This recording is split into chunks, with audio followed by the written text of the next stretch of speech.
حضرت علی المرتضیٰ شیر خدا رضی اللہ تعالی عنہ نے ایک عرابی کو یہ کہتے ہوئے سنا، یا اللہ میں تجھ سے مغفرت طلب کرتا ہوں اور تیرے حضور توبہ کرتا ہوں۔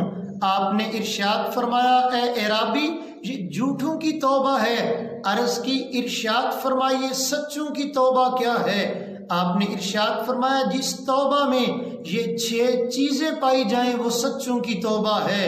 جو گناہ پہلے ہو چکے ان پہ ندامت و شرمساری، جو فرائض ادا نہیں ہوئے ان کی قضا، کسی کا حق غصب کیا ہے تو اسے لوٹانا، جس سے لڑائی جھگڑا کیا ہے اس سے معافی مانگنا، آئندہ گناہ نہ کرنے کا پختہ عزم کرنا، اور جس طرح پہلے تو نے اپنے نفس کو بدکاریوں پہ موٹا تازہ کیا ہے، فربا کیا ہے، اسی طرح اسے اطاعت الہی میں غرق کرنا۔